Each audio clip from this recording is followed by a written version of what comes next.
All the soft life, soft living stuff we see on social media, that ideal is heavily influenced from one specific point in time. The end of the Second World War was a victorious period for America.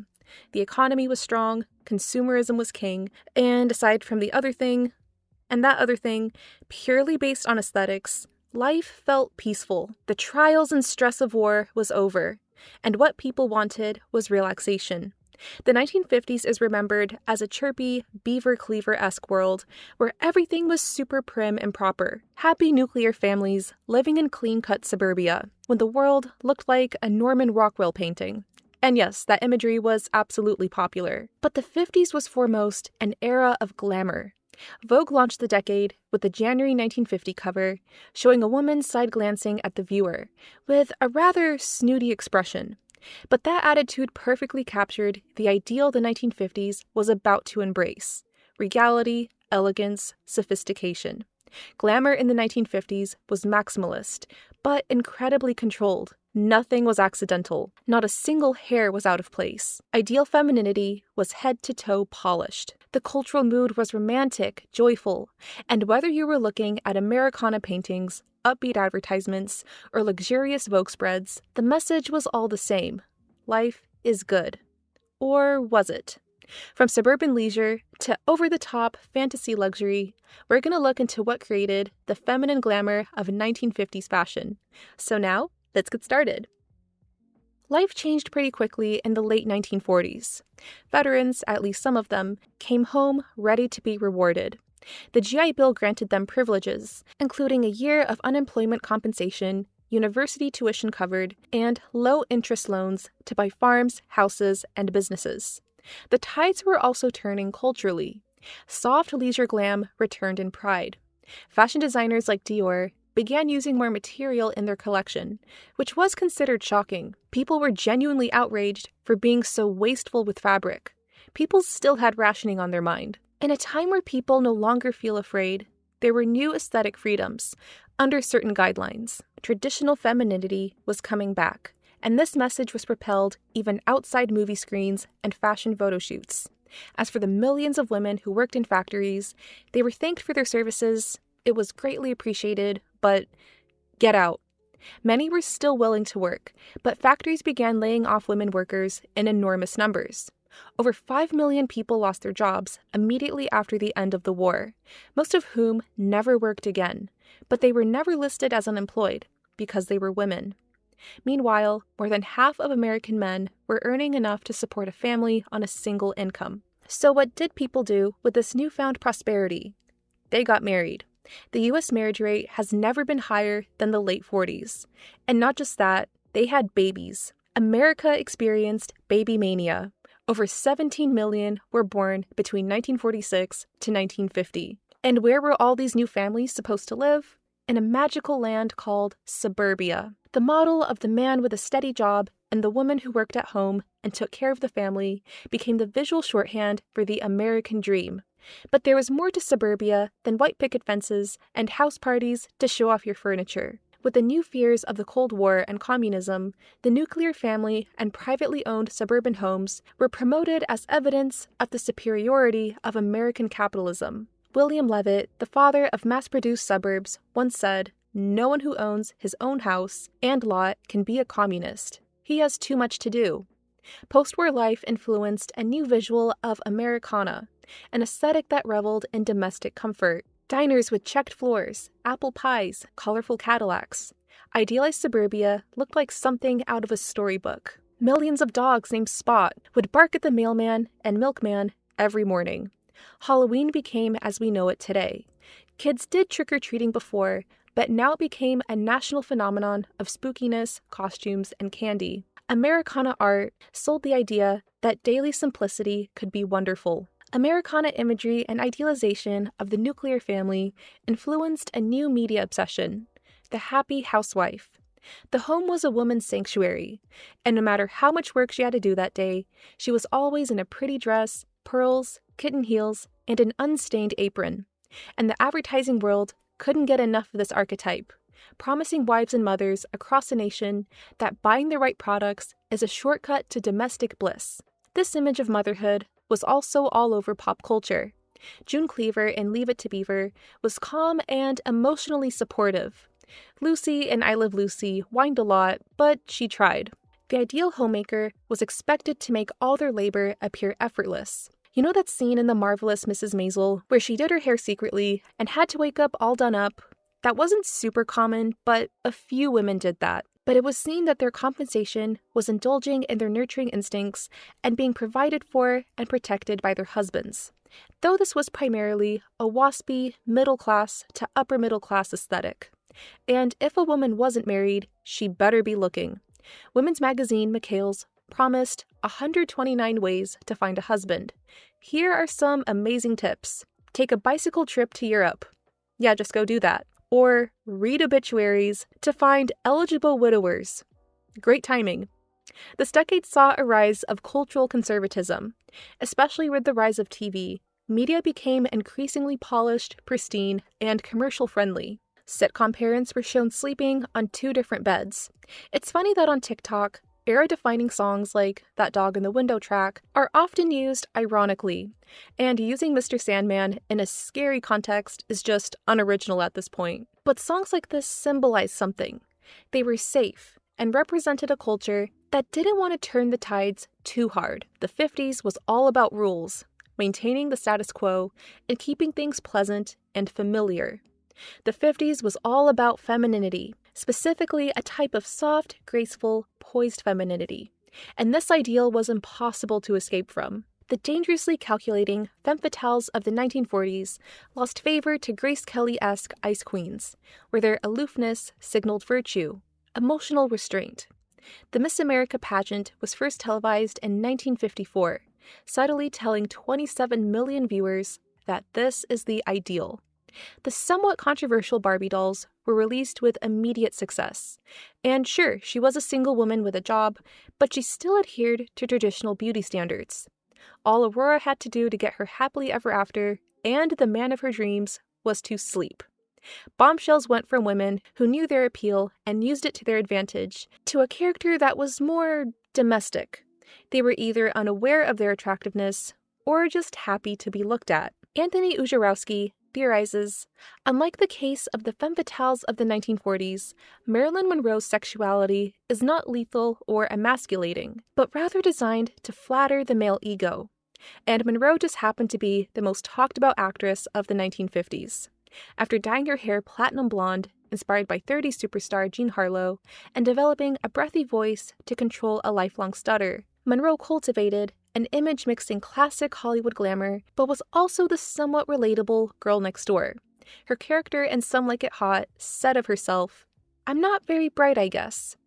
Often typecasted as the dumb blonde, she really was one of the most talented comedians of her generation, but she didn't get acknowledged as such. Instead, snarky critics labeled her a bad actress who can't sing.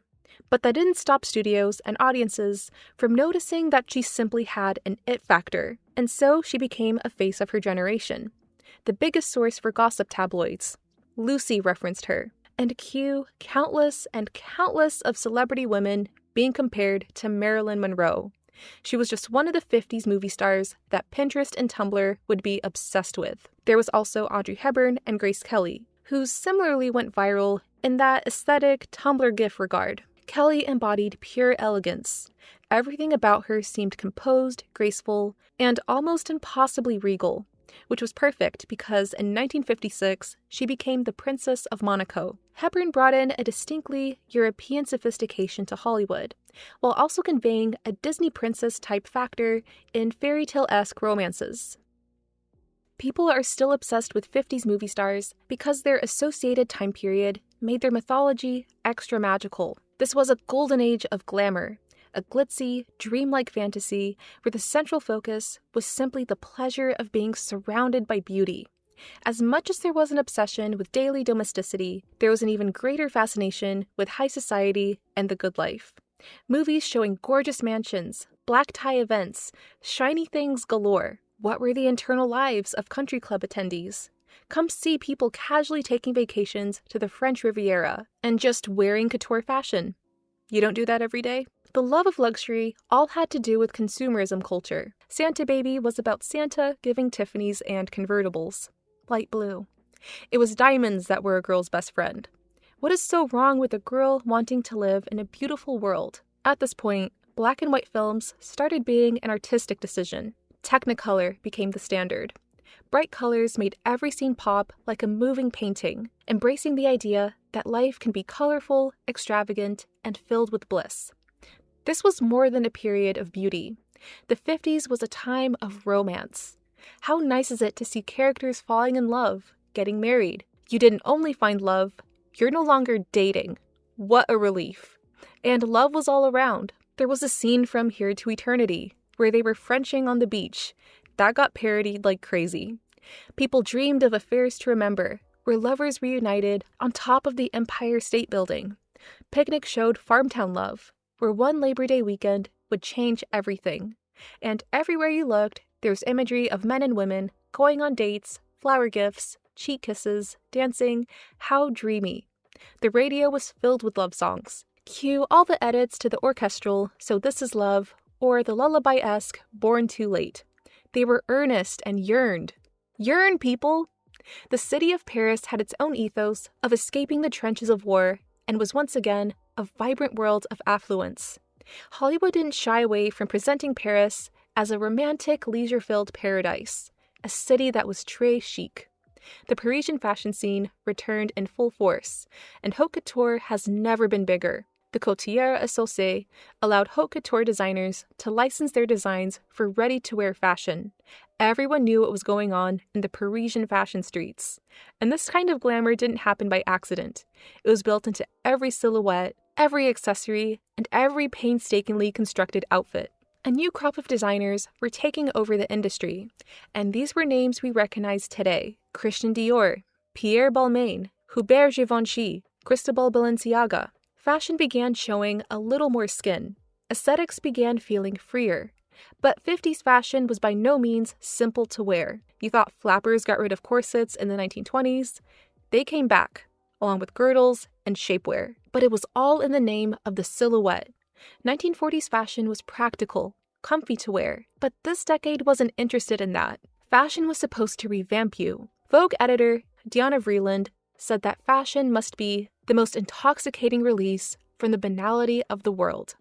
The environment was all about being chic, and there was hardly such a thing as being too overdressed. So let's take a closer look at what made 1950s fashion so glamorous.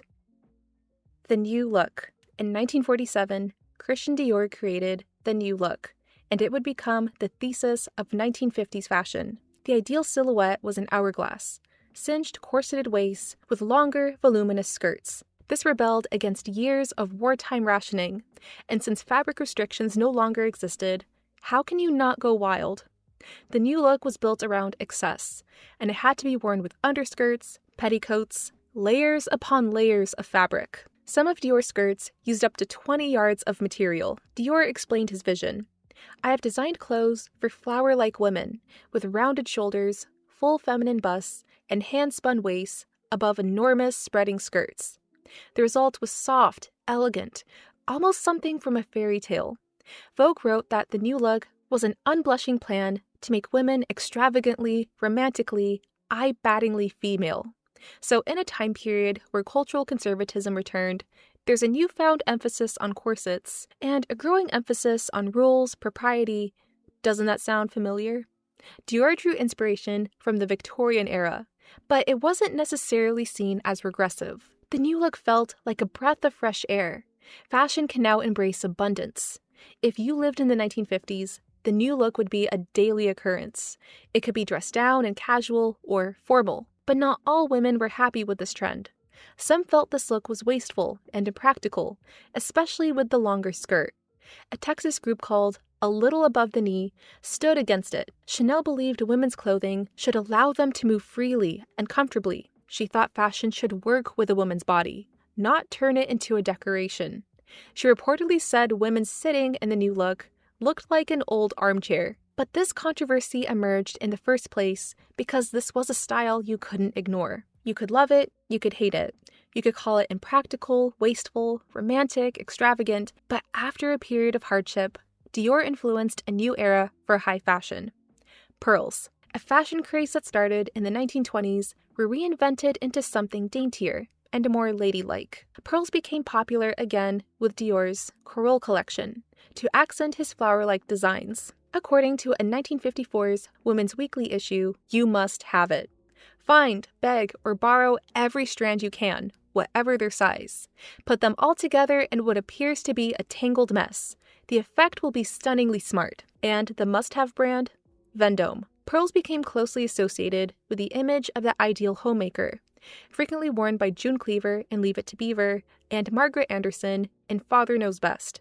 And in the world of Hollywood glam, Grace Kelly was practically the queen of pearls. They were an example of the rise of decorativeness. They could glow in daily life, or be paired with matching earrings for formal spaces. But even the most casual settings wouldn't hurt having a little adornment. Pastels. Vogue said it itself. To be in fashion means you are in color. Gone were the navy blues and deep greens of the 1940s. Now was the time of soft mint, baby blues, pale yellows, and ballet pinks. This era's color palette was everything soft, gentle. It was the power of prettiness. And that connected to the broader rise of romanticism. To showcase the image of a bright, happy America, the easiest way to do that was to cover everything in pastel. Even cars, typewriters, ovens got a beauty upgrade. First Lady Mamie Eisenhower was fond of pastels. Swimsuits were pastel. Homes were pretty in pastel. Did you know that pastel hair was a trend? Casual heels. My grandmother said, I used to wear heels every single day. But it's not like wearing high heels were a daily occurrence. It was more commonly kitten heels, just enough height to make the outfit feel polished while still being manageable. As the 1940s chunky platforms faded away, Roger Viver designed the stiletto, pointed shoes with a thin heel, another signifier of the daintier, new image of women's fashion. Polka dots. The 50s brought back patterns. The happier and more decorative, the better. Because how could you not love polka dots? They're simply fun. Christian Dior regularly used them for his designs, and the polka dot dresses became some of his best-selling pieces. There was something about the cheerful, graphic pattern that fit perfectly with the fantasy of upscale suburbia. At least according to the ideal image being sold, women had leisure time during the day, and dressed up just 'cause. They were seen on women everywhere, from movie stars to housewives. It was polka dot mania. A popular song titled Pink Shoelaces was about a guy who had a polka dot vest, and there was another song about a yellow polka dot bikini. Who knew a pattern could define a generation? Fake fur. This was the fashion manifestation of 50s consumerism culture. As mentioned before, the 50s was obsessed with upscale luxury, and fur was a nearly stereotypical feature of the elite supper club life. This was also the age of plastics. Synthetic fur became increasingly popular and affordable, and chemical companies competed with each other to create the most realistic furs possible. And all the animals were A-OK. The New York Times even reported that synthetic furs were beginning to overtake natural furs in sales. But the popularity wasn't just, this is more sustainable, it was because it was glamorous. Fake fur added literal softness to an outfit, and typically served no practical purpose whatsoever. They were there because it looked good, which was very much the 1950s philosophy. This was a great decade for accessories. And if you had the opportunity to go a little extra, what's stopping you? Gingham. A style once associated with rural life became a cute summery print. Gingham saw a huge boost after appearing in films like The Wizard of Oz and The Philadelphia Story. Compared to regular checkered patterns, this print was gentler and had a more feminine appeal. It was also reminiscent of slow country life relaxation. There was an encouragement to slow down, enjoy the sunshine, and find beauty in simplicity. But Gingham's pretty design also tied to the decade's ideal of domesticity. It even made its way somewhere no one expected it to go. Brigitte Bardot wore a pink gingham wedding dress in 1959. It's not every day you see country chic at the altar. Headscarves. If you were in a stylish 1950s convertible, you needed this. Or else. Headscarves were a practical part of everyday life, especially for protecting carefully styled hair from the wind. And considering how frequently women visited the hair salon in the mid-20th century, you weren't about to let nature ruin all that work. Or they could be helpful if you're having a bad hair day. But aside from practicality, headscarves could become a part of the outfit itself. They were worn at the beach, by the pool, on a cold day, warm day, and the fun of it was choosing one that best matched your outfit. If you want to effortlessly give old Hollywood, this plus a pair of dark shades is the way to go. Capri pants. Sometimes you need a break from the super elaborate new look dresses. These pants were designed by Sonia de Lannar in 1948, named after the Italian island Capri.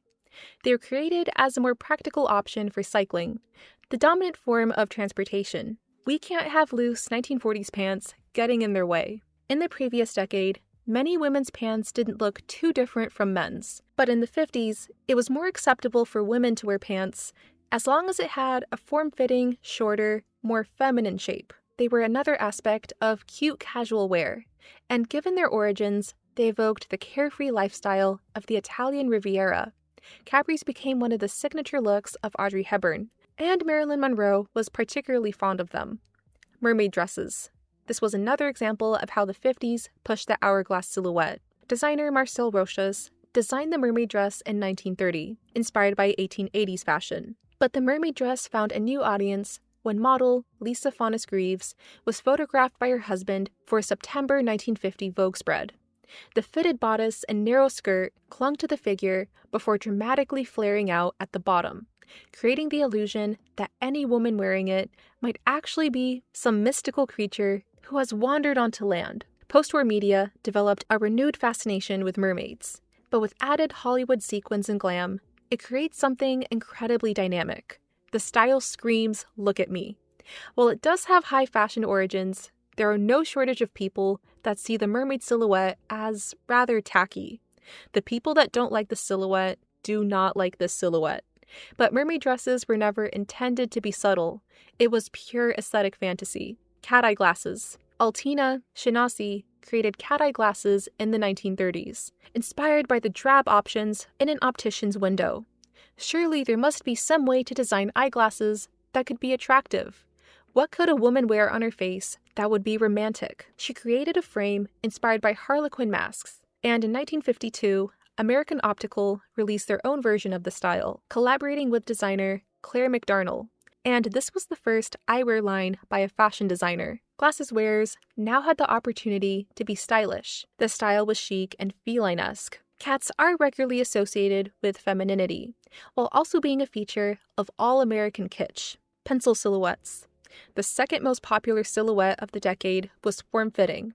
Dior once again influenced fashion trends with the tulip line in 1953, which revolutionized the woman's suit.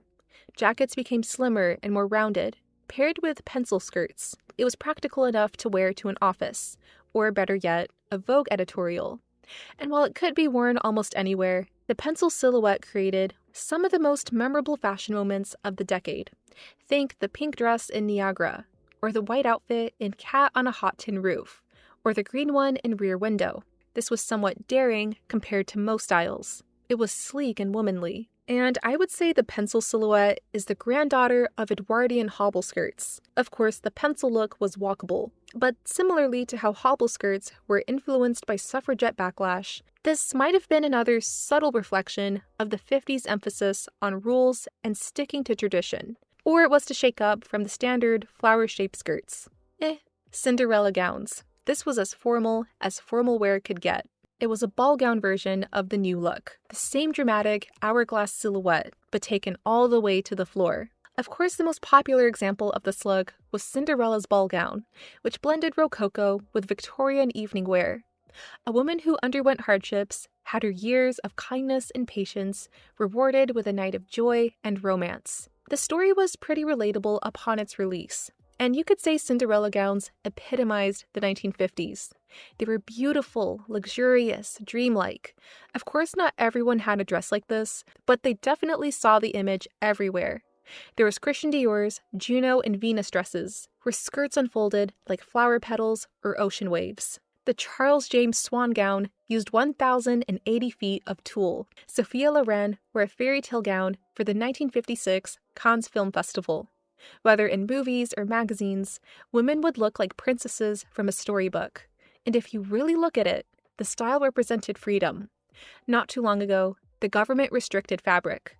and now there seemed to be no end of it. The Cinderella gown was a celebration of abundance and soft femininity, where a woman could become a living work of art. Poodles. Not a fashion trend, but if a decade had a signature dog, it was the 50s poodle. There was poodle skirts. Countless spaghetti poodles sat on top of TV sets. Rich, high-style women were associated with having one.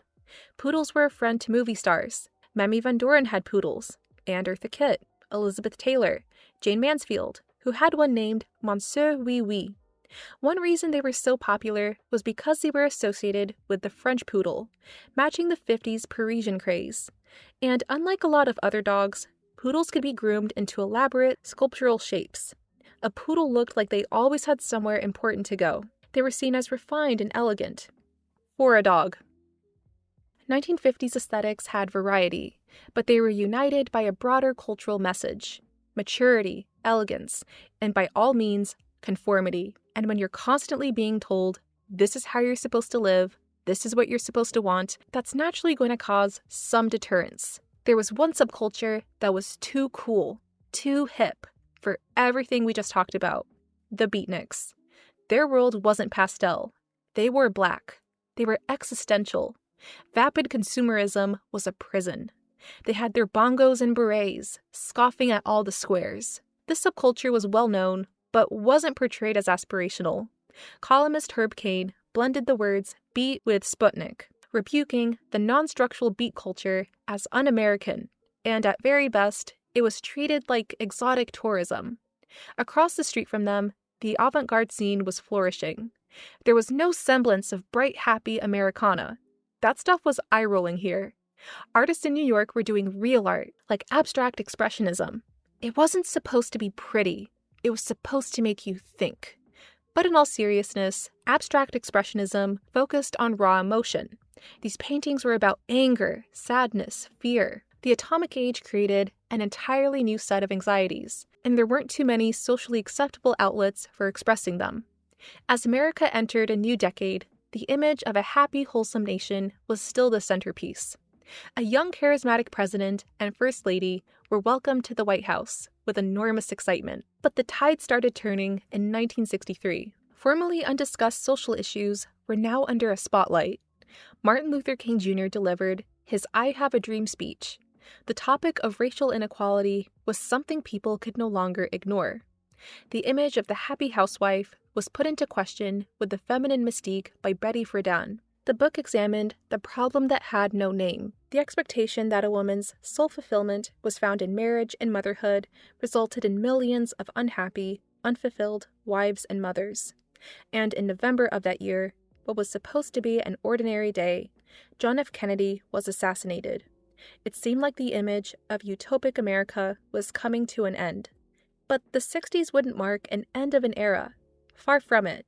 This was a new beginning. A brand new cultural tide was forming. Old norms were about to be challenged. The baby boomers were no longer babies, and by sheer numbers, the cultural zeitgeist belonged to the youth, and it was swinging. We're going to look into the 1960s for the next episode of the series. Thank you all for watching, and I hope to see you all in the next one.